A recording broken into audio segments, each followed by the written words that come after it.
Olá, olá, boa noite. Estamos começando aqui a nossa live e hoje vamos conversar com o Rabino Sami Pinto. Eu sou o Rudi Solon e essa é a plataforma hebraica Nossa Casa. Então vamos conversar sobre tempo de movimentos espirituais. Quer entender um pouco mais esse assunto? Então vou convidar aqui o Rabino Sami Pinto, que vai conversar com a gente.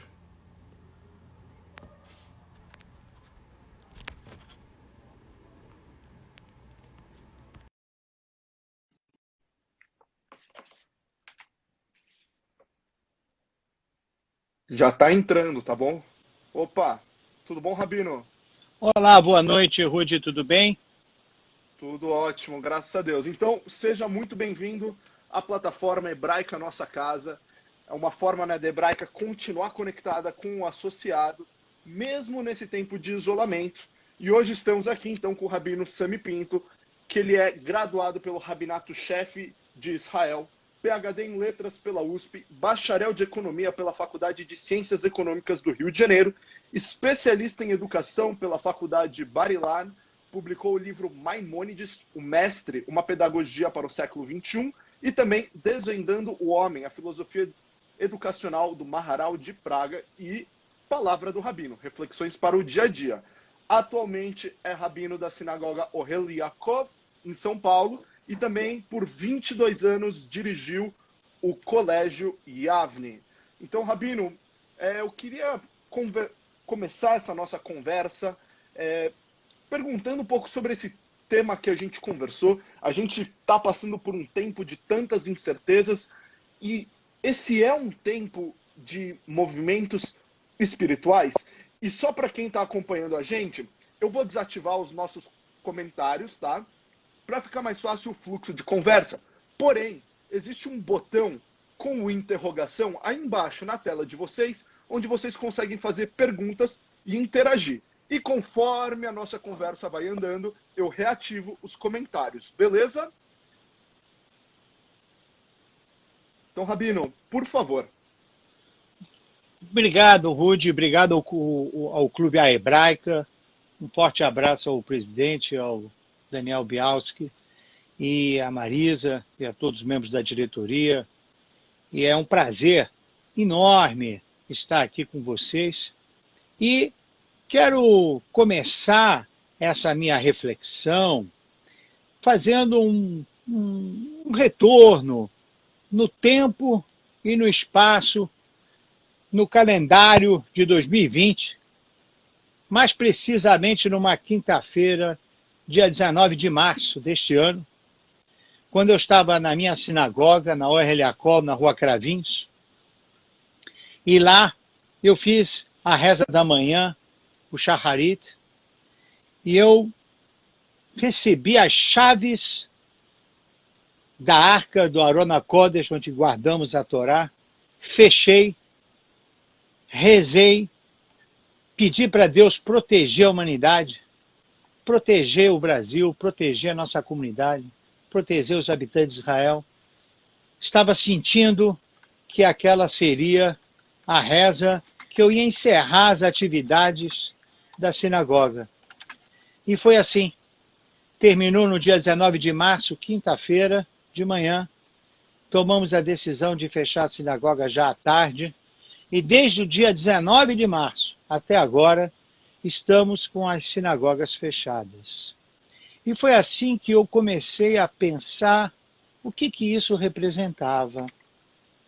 E eu me lembrei de uma passagem no Talmud, quando o grande templo de Jerusalém estava sendo destruído. E aí, o rei Jeoiaquim, os sacerdotes, levaram as chaves do templo, foram para o telhado, e diz o relato talmúdico que eles jogaram as chaves para os céus e disseram: olha, até hoje a chave estava comigo. Quando for, você devolve para nós ó Criador. E é assim que eu me senti naquele dia. Entreguei a chave, olhei para cima e falei: estou devolvendo a chave para você, Criador. Quando você achar que já estamos no momento merecendo as chaves de volta, nós vamos retornar. E eu fiquei pensando se isso era uma coisa isolada, e não era. Vi que todas as sinagogas estavam indo para o mesmo caminho, sinagogas do Brasil, dos Estados Unidos, da Europa. Quando eu vi os meus grandes mestres de Jerusalém também fechando as sinagogas, eu falei: a reflexão é mais profunda. Foi assim que comecei a pensar o que isso estava se representando sob o ponto de vista espiritual.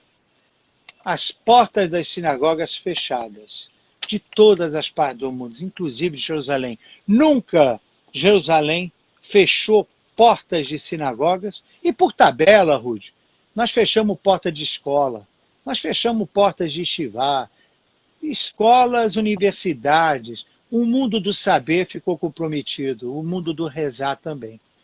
E eu penso que aqui tem algumas reflexões importantes. E aí é que eu quero já adiantar o título, né, da nossa chamada, né, é tempo, né, de a gente buscar movimentos espirituais. Por quê? Nessa passagem talmúdica, eu encontrei um pensador, um rabino italiano, de nome Rabino Menachem Azariah de Fano, da cidade de Fano, na Itália. É o Rav Mipano. E esse rabino explica: olha, lá atrás nós perdemos o templo de Jerusalém, as paredes, mas o espírito do templo nós podemos reconstruir. E aí eu fiquei pensando nessas palavras do rabino. É possível que nós estávamos com os templos abertos, mas pouco espírito. É possível que nós estávamos com as paredes e as mobílias com pouca alma. E aí eu fui buscando mais nessas reflexões o que estava por me dizer esses sábios da literatura rabínica. Encontrei outro rabino italiano, o rabino Moshe Chaim Luzzatto, da cidade de Pádua, na Itália. Todos eles escrevem que o grande desafio do homem permanece o mesmo daquele desafiado no Jardim do Éden. Nós tínhamos várias árvores para comer e tínhamos que seguir uma ordem. A ordem era: você come todas as árvores, mas primeiro come a árvore da vida, conforme o texto Bereshit, Gênesis capítulo 1.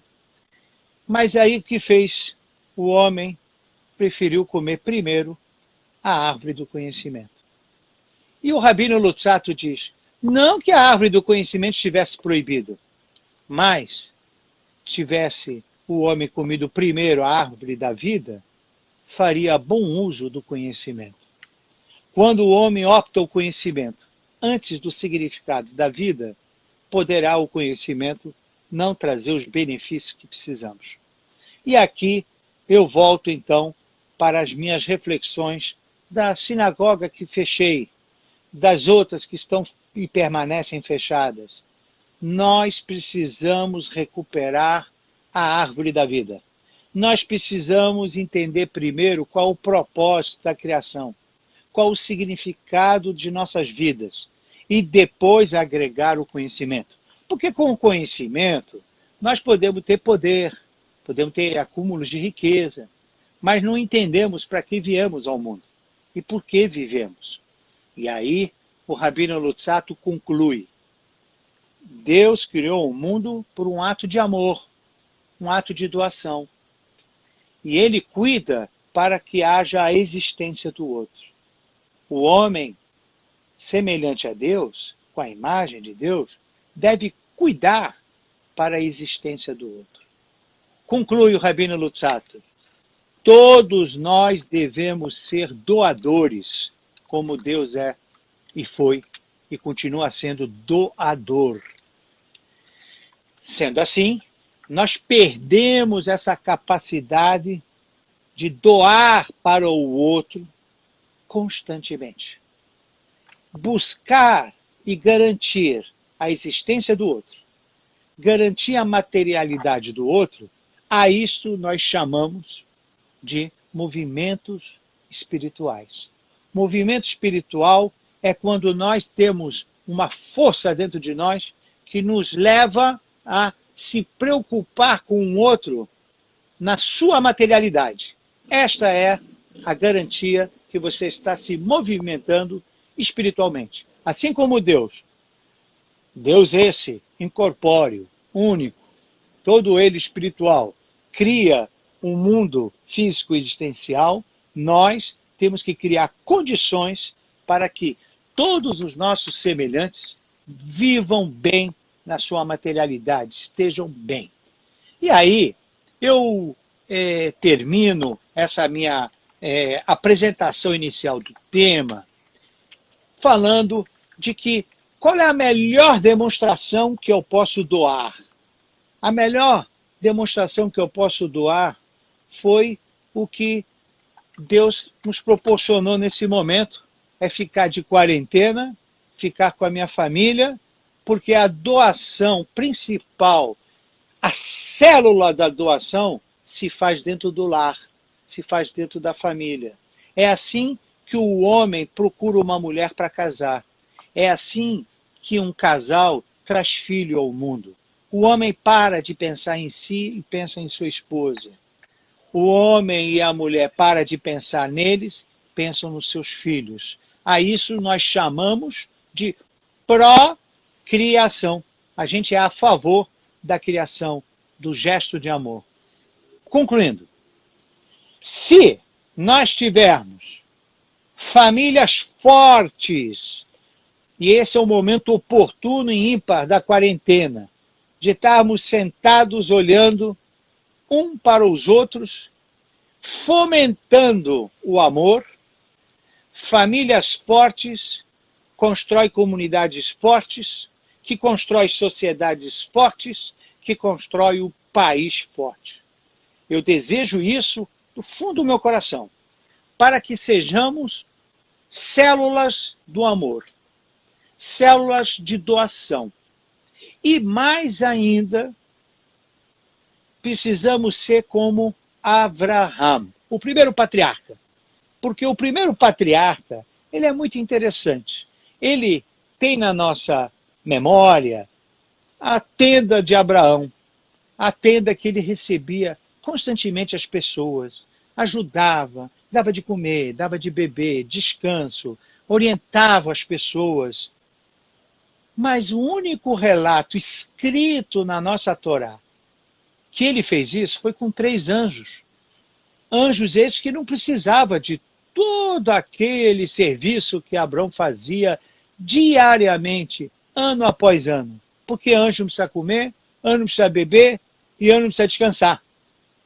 E a Kabbalah, de forma magnífica no seu livro Zohar, diz: esse gesto de Abraão é um modelo que nós devemos seguir. Nós temos que fazer o bem antes de baterem na nossa porta. Nós temos que fazer a garantia da materialidade do outro antes que ele passe pela necessidade. Portanto, o que eu estou vendo hoje, por exemplo, sempre tem uma peça na Globo, né, no Jornal Nacional, solidariedade, as empresas doando. Isso já é um gesto na direção da espiritualidade.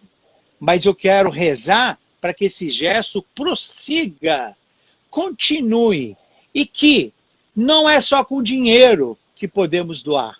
Nós podemos doar conhecimento, nós podemos doar explicações, sorriso, abraço, e cada um naquilo que ele pode, se tivermos as famílias fortes. Então, por isso que eu vejo a necessidade dessa quarentena ser traduzido oportunidade única de fortalecimento das nossas células familiares. Nós vamos fazer isso muito bem, estamos fazendo isso muito bem para produzir comunidade forte, sociedade forte, o nosso Brasil forte e pedir para que tudo isso seja reproduzido, multiplicado, para que a gente possa vencer esse maior adversário. Eu não tenho dúvida que esta reflexão deve ser compartilhada. Não podemos comer do conhecimento antes da árvore da vida. Era isso que eu queria dar como apresentação, Rudy, para todos que estão nos assistindo. Perfeito, Rabino. Eu acho que a gente tem esse desafio, como o senhor bem colocou, do Rav Lutzato, de como trazer esse ato de amor para o nosso dia a dia.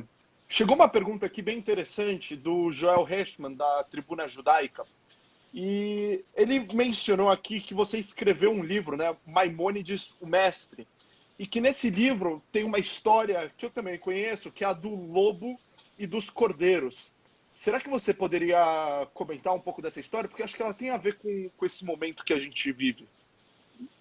Agradeço, um forte abraço ao Joel, amigos aí de vários projetos na comunidade. Olha, o Maimônides, né, ele, no seu capítulo de Alachot Melachim, na Lei dos Reis, né, ele fala sobre o medo. Né? E quando Israel estava dentro do seu território para proteger, então era necessário convocar soldados. E os soldados tinham uma mitzvah da Torá de não se amedrontar. E aí ele diz o seguinte, que o medo, muitas vezes, é produzido pela própria cabeça do ser humano. E ele escreve isso lá no Mishneh Torah, Alachot Melachim, nas leis, e ele explica que o medo começa a ser produzido pela mente humana, e aí ele começa a ficar nervoso, do nervoso ele fica estressado, e do estresse ele entra em pânico. Ele entra em pânico. E aí ele não pode mais defender Israel. E aí ele faz a ilustração dos cordeiros e do lobo.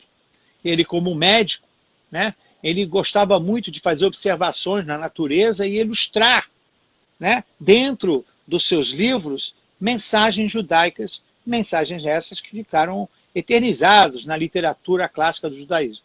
O Maimônides disse, eu coloco um cordeiro dentro de uma gaiola, que fica do lado da gaiola do lobo.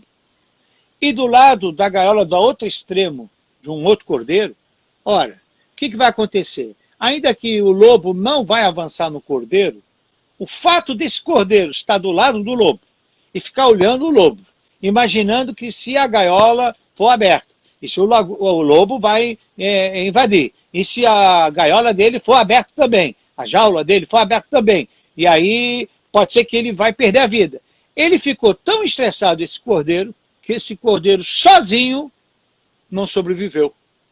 E o outro cordeiro, que não viu e que não pensou em nada disso, estava bonitinho lá. Então ele queria demonstrar a tese dele de que o medo é produzido pela própria mente, mesmo sabendo com todas as garantias, né, que às vezes isso não vai acontecer, mas nós vamos imaginando sempre o tal da lei de Murphy. Né? Então Maimônides falou, nós temos condições de não potencializar os erros, não pense negativamente, pense positivamente. E ele termina, afinal de contas, Adon Olam. A gente canta essa música de pequenininho. Adon Olam, Hashem Alach. Existe um dono no mundo. Relaxa. Isso que está acontecendo é para melhorar a nossa qualidade humana e fazer movimentos espirituais. Essa foi a ilustração do Maimônides. Perfeito. É uma história que eu acho que quando a gente olha nesse momento, ainda começando uma nova semana, dá uma animação, dá uma energia para a gente encarar esse momento desafiador. E chegou uma pergunta aqui do presidente Daniel Bialski, primeiro, né, te agradecendo aqui pela participação, e ele queria que você contasse um pouco do paralelo que nós devemos fazer rezando, colocando o tefilim para alimentar e iluminar a nossa alma. Olha, o tefilim, né? O tefilim é a busca da harmonia do ser humano. O intelecto, onde tem o tefilim da cabeça, da ação, então nós não podemos agir sem pensar, mas também do lado próximo do coração. Temos que fazer as coisas com emoção. É a alma, né, que eu me referi do Rabino Mifano, né? Falta a alma às vezes. Então o tefilim, quando eu coloco todo dia na quarentena, porque essa mitzvah não está condicionada a fazer só na sinagoga, e nem está condicionada a fazer com minyan, então eu faço todo dia. Quando eu coloco o tefilim, é uma conexão com Deus de busca de equilíbrio, que, aliás, o mundo está precisando. Busca de equilíbrio. A harmonia do pensar, do fazer e do sentir. Isso é importantíssimo para eu pegar as forças necessárias para começar o meu dia de trabalho, o meu dia de atuação dentro da sociedade. E a Marisa perguntou, e as mulheres? O que elas devem fazer nesse sentido? Você sabe que as mulheres, né, de acordo com a tradição clássica do judaísmo, nas construções, desde o Templo de Jerusalém até as sinagogas, nos modelos religiosos, os Ezrat Nashim, o lugar das mulheres, sempre estão acima e os homens abaixo. Isso tem uma explicação arquitetônica desde a época do Templo de Jerusalém, do rei Salomão. Por que construiu-se assim? Porque se você acompanhar o texto bíblico, a Torá diz que o homem foi criado e a mulher foi criado das costelas do homem. Ora, o homem foi criado do pó da terra e do sopro divino que deu a alma. E a mulher, já numa categoria superior, ela foi criada já de um homem feito por Deus. Então, a existência dela é mais espiritualizada que a do homem. Portanto, o Talmud deu para elas uma missão diferente, com igualdade de direito, mas com uma diferenciação de obrigações perante esse mandamento. Apesar de ela não colocar o tefilim, as mulheres conseguem se comunicar a Deus sem minyan, sem necessidade de rezar o texto completo. As mulheres conseguem, simplesmente botando a mão na mezuzá, pedindo daquela forma emocional. Eu me lembro da minha avó de saudosa memória. Minha avó botava a mão na mezuzá, falava umas coisas, mas era com uma devoção tão grande que eu não sei se eu, rabino, rezando tudo que está no Sidur, fazia toda aquela elevação que minha avó fazia. Nossas mulheres conseguem se comunicar a Deus porque estão num nível espiritual superior de existência desde a criação. Entende? Então, o homem, como está do barro, precisa de mais mandamentos. As mulheres que já estão num patamar mais elevado, desde a construção das sinagogas, elas não necessitam isso tudo. Nem de minyan precisa. Elas rezam e penetram a Deus. São igualdades de direitos dentro da Torá com diferenciação de obrigações. Perfeito. Muitos comentários de elogio aqui. A Rê falou que o Felipe, que é o neto dela, disse que aprende muito com você o tempo inteiro. O Ariel falou que é o melhor rabino da América Latina e talvez do mundo. Então, acho que o pessoal carinho, está gostando. Carinho. Até a família Mifano se sentiu honrada com a menção. Mas eu queria perguntar sobre a Cabala e a árvore da vida, que você tinha comentado. Como que se dá essa relação e como que a gente consegue trazer essa inspiração do que a Cabala enxerga nessa questão de Etz Haim para os nossos dias de hoje? Olha, eu acho que a reflexão de não poder entrar numa rotina sem a compreensão do que é o viver e qual foi o propósito da criação, ela é, talvez, a necessidade maior, principalmente nos dias de hoje.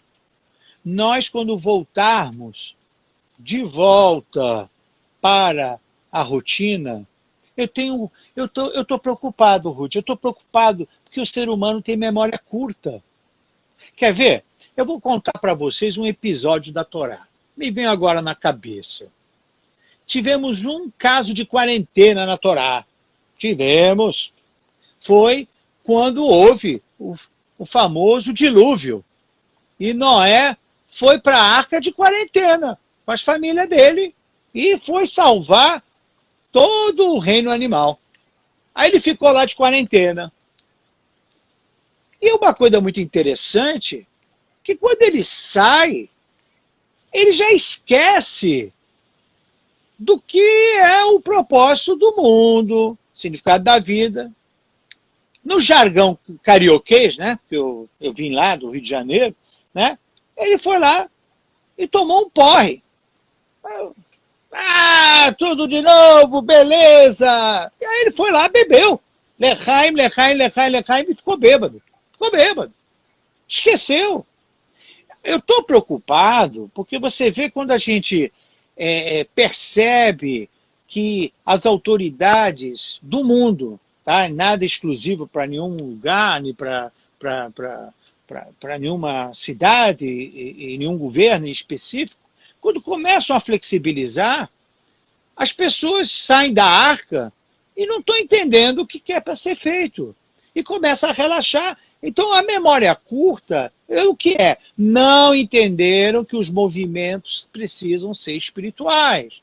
Eu, para garantir a materialidade do outro, a medicina está me dizendo, e ela é imperativa de acordo com a lei judaica, que eu tenho que andar de máscara. Portanto, eu não posso sair sem máscara. Ué, não posso. Ela está me dizendo que eu não posso aglomerar. Ora, se eu não estou rezando no minyan, eu, rabino, estou me curvando com muito respeito, e assim a lei judaica me obriga a ouvir os médicos, ouvir a ciência. Ora, eu estou preocupado que toda vez que flexibiliza, as pessoas esquecem tudo. Será que a solidariedade que eu tenho assistido no Jornal Nacional vai continuar? Será que as empresas vão continuar fazendo esses gestos bonitos? Será que nós vamos entender uma vez por toda que o Etz Haim, que a árvore da vida, precede a árvore do conhecimento? Ou vamos ficar só discutindo o poder político, acúmulo de riqueza? E se vier uma vacina, Rude, minha preocupação é ficar assistindo, né, os grandes grupos farmacêuticos discutindo quem vai ganhar, quanto vai ganhar, enquanto a humanidade precisa do remédio. Então, eu me preocupa muito. O Etz Haim precede o Etz Adat. E isso precisa ser trabalhado aonde? Nas casas. Eu confio nas casas. Não é governo, não é Estado que faz uma grande nação. É a família. A família que entrega os filhos, os cidadãos do amanhã, os membros da comunidade do amanhã. Eu acredito na família. Se nós tivermos com Etz Haim garantido e logo depois trabalhar com excelência o Etz Adat, uma vez que o Etz Haim precede, vamos para frente. E não precisa fazer estudos profundos de Kabbalah. Precisa fazer estudos objetivos da Kabbalah. Tem muita gente trazendo esse ponto, né?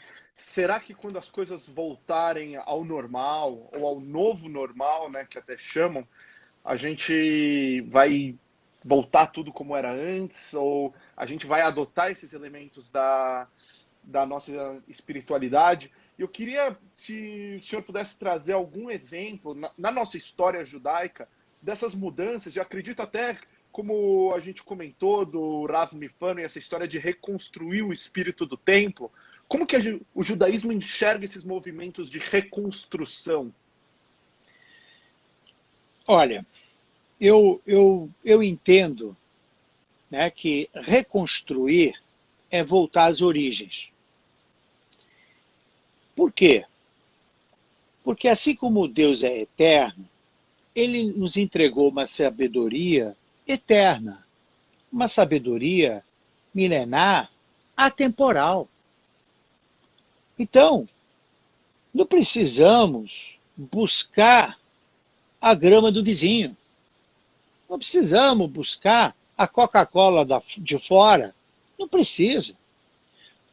Nós, o povo de Israel, nós somos considerados os primogênitos da humanidade. As demais nações são nossos irmãos. Nós temos uma patente que se chama Etz Haim, que Deus nos entregou, autoria divina. E a reconstrução, antes de mais nada, é preceder a árvore da vida, da árvore do conhecimento, e entender. Você quer um caminho? Tem um caminho divino. Não invente a roda. A nossa literatura judaica é fabulosa. É preciso estudar, é preciso organizá-la e ensinar. Quando eu falo de doação, o povo de Israel tem como doação emitir luz de sabedoria, desde a sabedoria espiritual à sabedoria científica. Mas com uma condição, precedendo sempre o Etz Haim do Etz Hadat. Aí nós vamos ser a luz da nação, diz os profetas na Bíblia. Nós seremos Ola Goim, Ola Goim. Então a reconstrução do Bet HaMikdash, na verdade, é retomar a sabedoria clássica do judaísmo.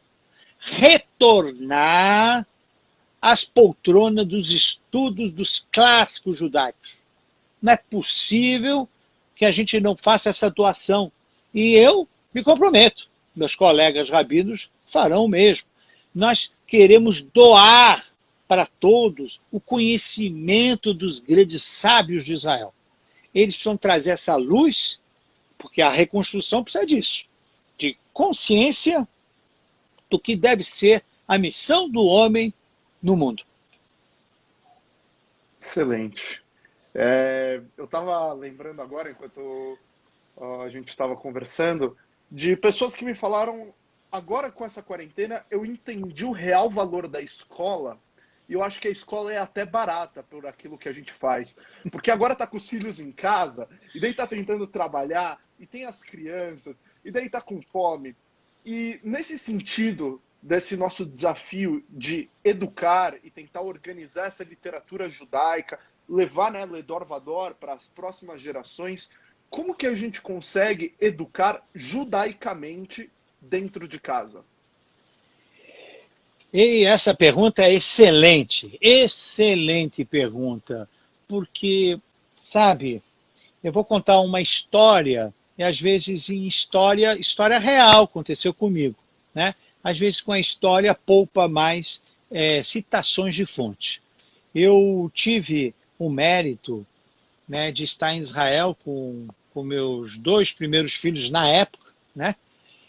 E com a minha esposa, e eu fui na casa de um dos meus grandes rabinos, que é cabalista, e eu tinha um costume, e todos os meus filhos já cresceram, já quase todos casados, mas na época eu tinha costume que quando o meu filho homem primeiro chegasse aos 3 anos de idade, eu ia deixar o cabelo dele longo e cortaria só com 3 anos de idade. E ele ia fazer 3 anos de idade em Israel, então eu fiz a cerimônia do corte do cabelo. Isso é um costume cabalístico. Cortei o cabelo do meu filho na casa do rabino, do meu grande rabino, que é um mestre da Kabbalah. Mas como eu estava com alunos do Colégio Yavne naquela época, e alguns pais e famílias da comunidade estavam em Israel também, pedi autorização ao rabino, chamei todo mundo para cá do Rabino para conhecer um cabalista. Então, preste atenção, Rudy, o que aconteceu naquele momento da cerimônia do corte do cabelo. Ele viu uma garotada, né, alunos do IAV, e aí ele viu famílias da comunidade, aí ele pegou a tesoura, antes de dar brahá para o meu filho, virou para mim e falou, olha, Rabino Pinto, se você tem sucesso com esses alunos, eu estou vendo que é possível. Estou vendo que você é conhecido pela comunidade. Mas se você não tiver sucesso com esse aqui, ele apontou para o meu filho, de nada adianta isso tudo aí que eu estou vendo. Aquilo ali foi o ponto clímax da cerimônia para mim. Nunca mais esqueci. Nunca mais esqueci. Então, quero dizer uma coisa. Se tem um mandato divino que Deus deu para cada um de nós, o mandato divino é educar filhos. E nós, quando educamos filhos, nós educamos para valer. Por quê? Porque eles nos adoram como pais, como figuras marcantes do amor. Nós ensinamos eles pelo modelo. Não precisamos gastar muita oratória, não precisa. Nossos filhos nos imitam. Nos imitam. E se nós estamos dando bons exemplos, certamente essa é a missão divina que mais impacto isso pode dar para o que nós chamamos, né, de trabalhar a espiritualidade. Porque espiritualidade é doação. O pai e a mãe se doam para os seus filhos. Essa quarentena é uma benção nesse aspecto. É uma benção. Recoloca a célula da sociedade no seu devido lugar e eu espero que os pais estejam aproveitando bastante isso e não achando isso um fardo, né? Porque eles estão testemunhando. Se a gente falar com um semblante, precisa falar com a boca, com um semblante que estão achando um fardo, eles pescam e aí não fica bom. Então nós temos que... Esse é o momento. Imagine você, nós ficamos 40 anos no deserto, imagina, pais, filhos, avó, tudo lá, naquelas condições, um sendo o modelo do outro. E isso, na quarentena, fica mais intenso, mais próximo. Por quê? Porque talvez não estava tão intenso e tão próximo antes da quarentena. Com certeza. Mas é realmente desafiador, né? Como... essa história que você traz e com tantos anos de experiência como educador, como que a gente replica aquilo que está fora de casa para dentro do lar. E teve uma pergunta aqui do Dave, olhando para esse momento que a gente está agora, como que a gente consegue enxergar uma relação com a chegada de Mashiach? Olha, o Mashiach é um processo, né? Mas não é um processo racional. Então fica muito difícil, né? Grandes sábios ousaram a falar e não funcionou. Então quem sou eu, pequeno, né? Tentar arriscar alguma coisa.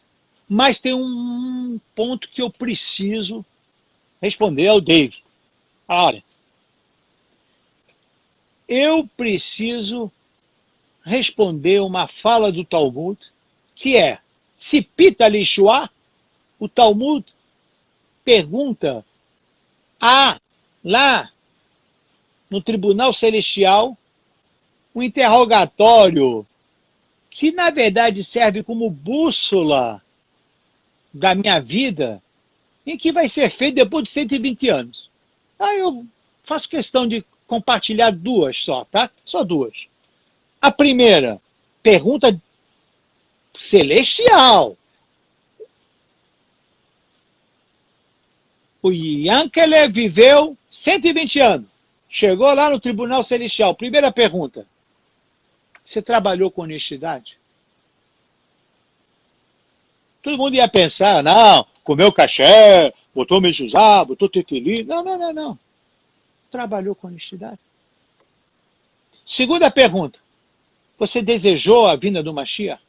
Então é assim, eu penso que o Mashiach precisa aparecer.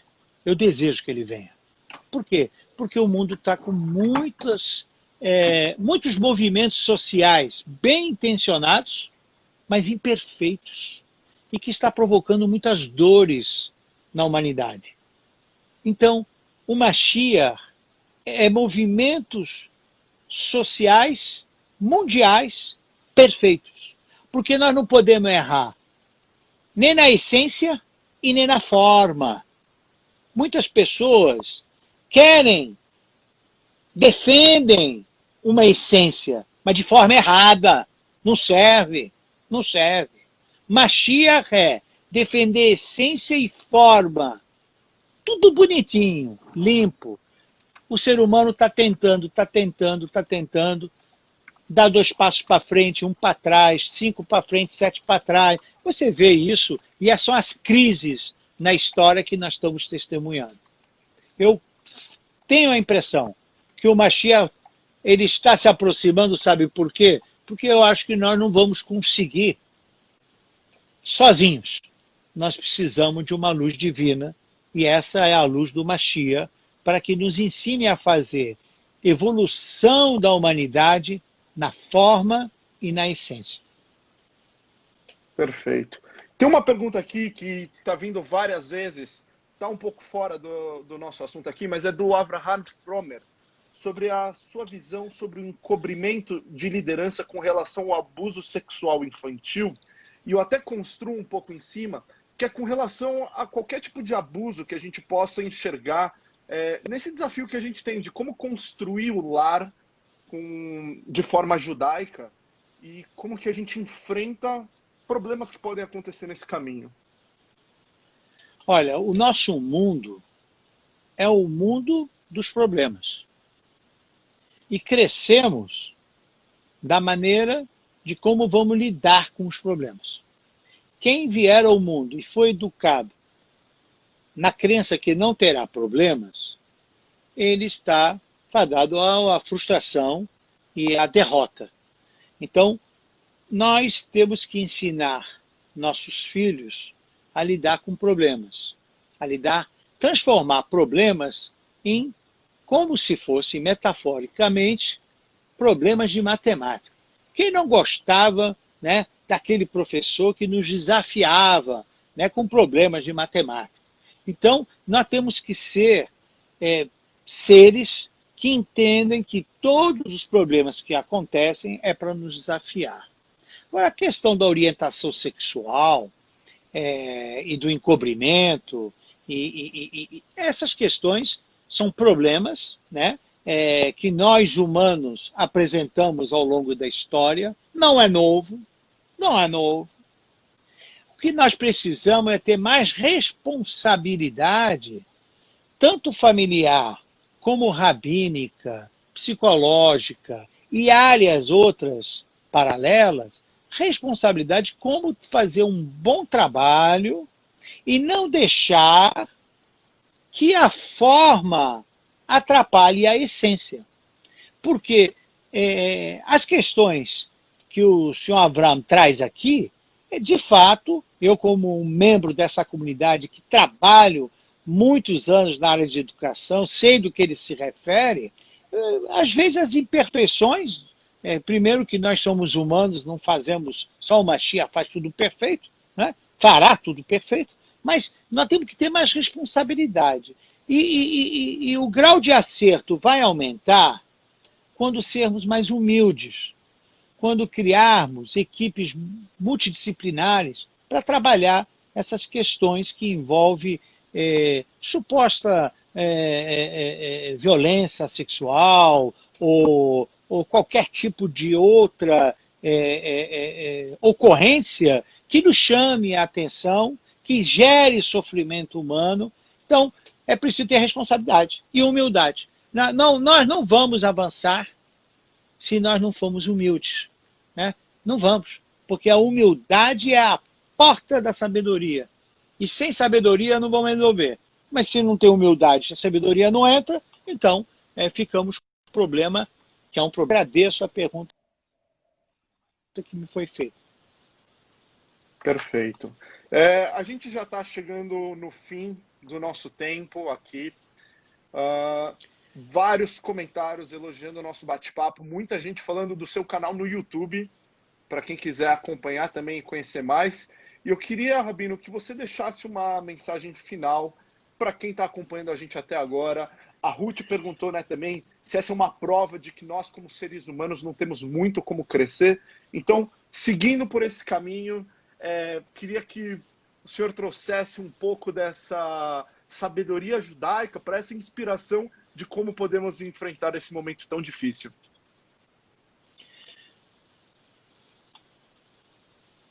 Na literatura rabínica do Midrash diz: um pai que tem 10 filhos e um está doente, é normal que o pai abrace aquele que está doente. Na história da humanidade, quando nós temos um capítulo de uma adversidade como essa pandemia atual, e que vai somando outras crises juntas, é normal que o Pai que está no céu vai nos abraçar e está nos abraçando. É normal. Então, do sofrimento vem um abraço. Mas, eu como educador sempre digo, se o meu filho tem uma infecção na garganta, não adianta ficar só no abraço. Preciso levar ao pediatra. Alguma coisa a mais precisa fazer. Deus está nos abraçando. Toda vez que tem um sofrimento, Deus está próximo. A metáfora que os rabinos atuais dizem é aquele olho mágico, sabe? Um olho mágico, quando a gente vai lá na porta ver se tem alguém se aproximando, se tem muita luz, não tem ninguém. Quando é que eu vejo que tem alguém? Quando está mais escuro. A proximidade de Deus está clara. Está clara porque a gente está se sentindo um pouco... o que a gente precisa? Espiritualidade. O tempo agora é de fazer e não dizer. Como o rei Salomão disse, existe tempo para tudo. Tem tempo para chorar, tem tempo para rir. Tem tempo para dizer e agora é tempo para fazer. Falar muito agora não interessa. Interessa a gente trabalhar dentro de casa. Eu estou otimista. Eu estou otimista que nós vamos, através de nossas famílias, dar luz aos nossos vizinhos e todas as pessoas precisam entender que a luz de Israel ensina famílias fortes, comunidades fortes, sociedades fortes, país glorioso.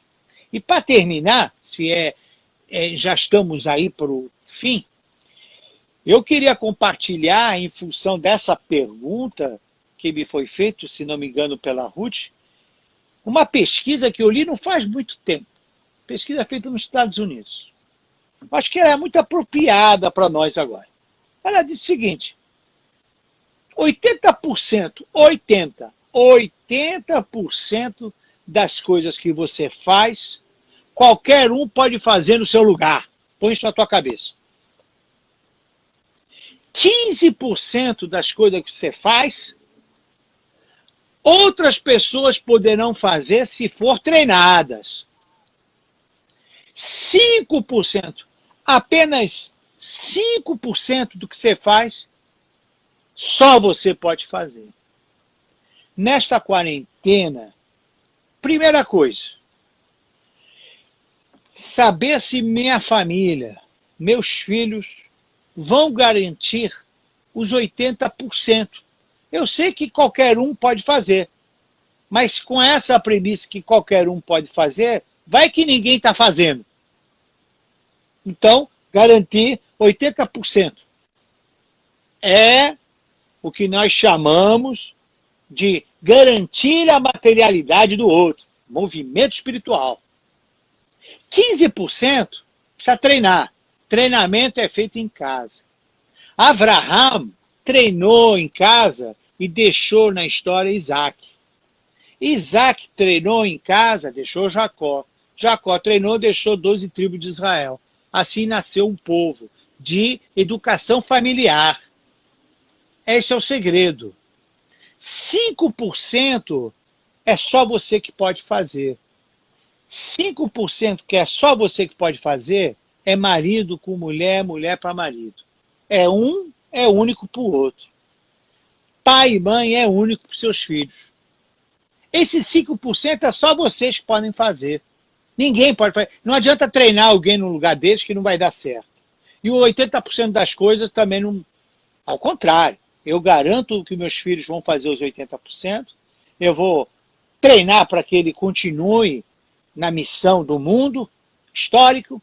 E 5% eu estou convencido que é só eu que posso fazer. Se nós tivermos com isso em mente, Abraão, Isaac, Jacó, tribos de Israel, eu tenho absoluta convicção que essa quarentena vai produzir energia boa, coisas boas, e é o que eu desejo, é o que eu rezo diariamente para que as sinagogas voltem, devolvam a chave dos céus para nós, que as escolas voltem a abrir com aquele barulho de criança, que os pais não se esqueçam jamais como eles são aqueles 5% insubstituíveis aos seus filhos. Precisamos deixar as tribos de Israel. Eu rezo para que o Clube Hebraica volte a ter aquela circulação toda da comunidade. Eu rezo para que os nossos líderes da comunidade prossigam com saúde, lutando cada vez mais pelo bem-estar dela, da boa colocação dela, e para que São Paulo, o Brasil, toda a humanidade, se Deus quiser, saia disso, precedendo sempre a árvore da vida da árvore do conhecimento. Eu tenho certeza que nós temos condições de fazer a nossa parte para um mundo melhor. Shkoyach, muito obrigado, Rabino Sami Pinto, por compartilhar um pouco do seu tempo, por trazer tanta luz, tanta sabedoria judaica, para que o judaísmo possa nos ajudar a começar uma semana melhor, né? Muito obrigado. Eu que agradeço, um forte abraço para você, para a Hebraica toda e para toda a comunidade e todos aqueles que nos assistiram. Um forte beijo a todos, Shavua Tov. Excelentes notícias vão estar chegando em breve para os nossos lares e para a nossa cidade e para todo mundo, se Deus quiser. Amém, que assim seja. Obrigado, Rabino. Um forte abraço. Abraço. Bom, pessoal, terminamos aqui a nossa conversa. Fiquem ligados na programação aqui da plataforma Hebraica Nossa Casa. Uma ótima semana para todos vocês, para todas vocês. Um abraço e até uma próxima.